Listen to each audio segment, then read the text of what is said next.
I'm most proud of the opportunity to be of service, and to be able to share Rotary with my dad. When I moved back to Belleville in '88, Dad proposed me for membership, to be able to transfer my membership from Mississauga-Dixie. So it was, Dad at that point in time was a past president of the club. And then a few years later, I'm also a past president of the club. So, and one of a number of father-son or father-daughter combinations of past presidents within our organization.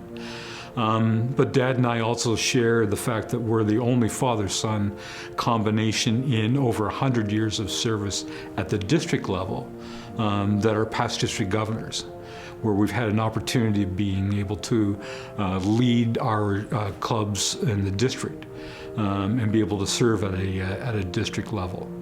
I've been able to gain a significant appreciation for the impact that individual Rotary clubs have on their individual communities.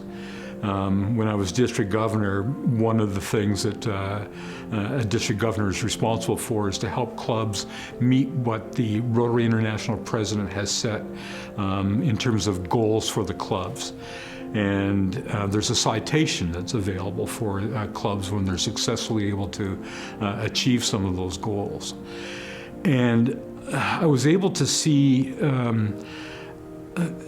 the depth of Rotary Club's contribution to the communities. And I remember years ago, I had an opportunity of sitting down with Hazel McCallion, the mayor of Mississauga-Dixie, and she was a strong supporter of the Mississauga-Dixie Rotary Club. And I remembered something that she said, and I've never forgotten it. She told me that if you take away the impact of service clubs and organizations in the community that are providing community service, if you took all of that away, you'd tear apart the social fabric that holds us together. And I've never forgotten that, and that goes back to the mid-'80s. When I was in Mississauga, and it's so true. You'd tear apart the social fabric of our communities without the work that, and that's the thing I guess that I'm most proud of, because I know of what our club has been able to accomplish and what other clubs in the district are able to accomplish. I am most proud of two things from my time in Rotary. Number one, when I was president, I created the Satellite Club. So I took it to the board and said, I think there's a need for a separate club that has perhaps more informal organization, perhaps younger people, but not necessarily. And with the board that year created the Satellite Club, which is now flourishing thanks to the work of a lot of other people. Another thing I'm proud of is the Rotary Loves Kids tournament. So it started long before I joined and will continue long after I'm gone, hopefully. But to be part of that organization, it's a group of people that come together every year. We raise about $100,000, and I've been a part of the sponsorship for the last probably 6 years. Well, one of the early developments that I had a chance to be part of was the Rotary Loves Kids golf tournament. When that was beginning, which I believe is 14, 15 years ago now, I was approached, at that time I was the executive director of the local Children's Aid, and I was asked if I could help develop a children's angle on Rotary Loves Kids. And so to do that, what we ended up doing was developing a children's golf day while the adults are playing at the other partner courses. We had a group of children introduced to the game of golf at Bayview Golf Course. But more importantly, from the get-go, we were able to position the Children's Foundation and the Children's Aid as the recipients of 10% of the net proceeds of the day, specifically to go into an education fund to support youth in care and help keep them in school and give them a chance to do post-secondary studies. So that practice continues to the current year, and I'm very pleased that through that we've been able to help dozens and dozens of our own local youth break out of the cycle of poverty and neglect, and these kids have gone on to do some amazing accomplishments. Our school completion rate through the Children's Aid now is very, very high, and every kid who gets through high school and wants a post-secondary opportunity gets financial support to do that. What I'm most proud of is our continued success with Rotary Loves Kids. It was after the financial crisis, and we came back with a roaring $90,000 contribution to Rotary Loves Kids, of which $9,000 gets to go to the Children's Foundation. We incepted the Rotary at Work Committee, which worked with those challenged with developmental disabilities to get them more fully employed. It builds on the idea of vocational service here in the Rotary Club, and just helps and works with those in need to get them employment, and bring some very special results to those that aren't so developmentally challenged. Mike Maloney and Greg Knudsen in my presidential year started Each One Teach One, which was the literacy committee, and they provided literacy to children both locally and over in Bangladesh through the Amarok Society. And we heard from a number of youth within our community just what a huge impact that made in their life in improving their reading and their literacy skills. In my presidential year, I was fortunate and indeed lucky enough to be the sitting president when our club welcomed into membership women.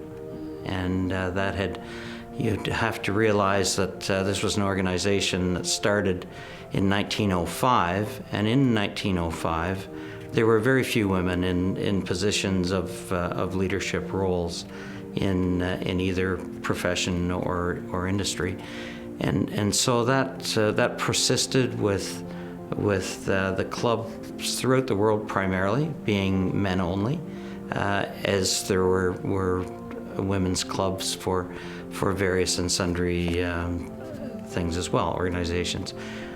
That persisted till probably the mid-'80s, at which time, among many other groups, Rotary were aware of the fact that we were not inclusive, and it was then move afoot to change that. Our change came in January of 1994. There were 3 that year, and I followed the year after.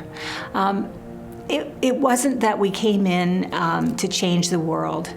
It was the fact that we were eager to work and do things and accomplish things as a Rotarian. Now, having said that, women were always active with Rotary. If you take a look at what the Rotary-Anns did in all the years prior to being allowed to join Rotary as a member, Rotary-Anns were very active in the community as well. But I think from my perspective, we showed we cared as well, and that we could accomplish things just the same as the club had before. So I think that's probably the biggest thing I'm happy about. I was president in 1972-73. Was able to attend a Rotary International Convention in Houston, Texas. And that year we established the annual skate-a-thon.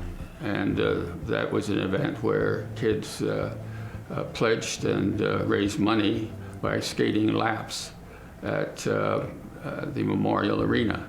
And that event continued for a number of years and raised a considerable amount of money.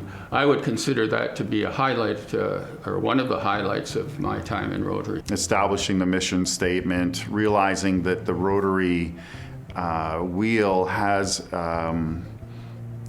we owe it to the Rotary Foundation to support them, and that we needed to raise more money to help others. And we had the capacity, and we had the, I think, the desire. And so those things, those 3 things during my presidency, the mission statement, the focus on raising more money, and the realization that Rotary Foundation was an important part of who we are, I'm very proud of us as a club to refocus our efforts to support all three of those. By the mid-2000s, the HIV/AIDS had grown to be a worldwide pandemic. 2 million people a year were dying. By that time, the accumulated death toll was around 60 million. It exceeded all the people lost in the wars of the 20th century. And yet, nobody wanted to talk about it.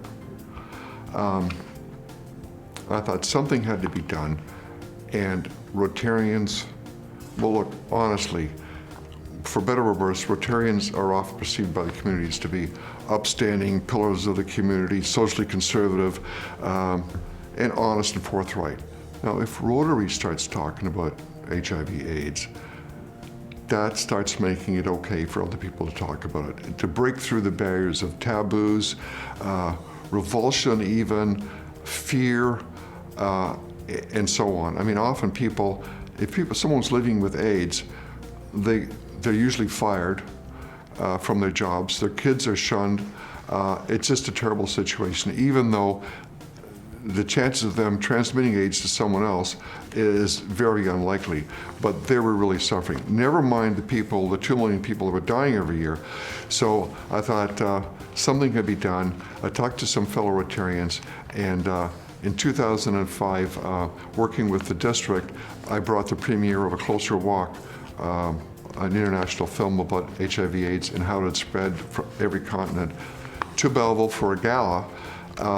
That gala turned out to be very successful. It motivated community leaders and laid the foundation for the work that continued over the coming years to turn the tide on HIV/AIDS.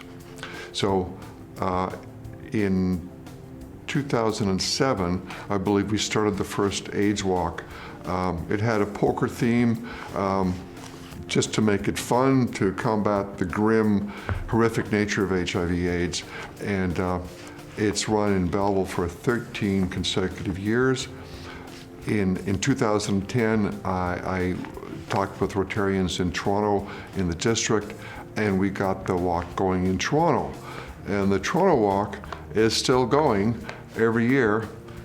Together, those two walks have raised almost $1 million towards the battle against HIV/AIDS. And we've saved countless lives.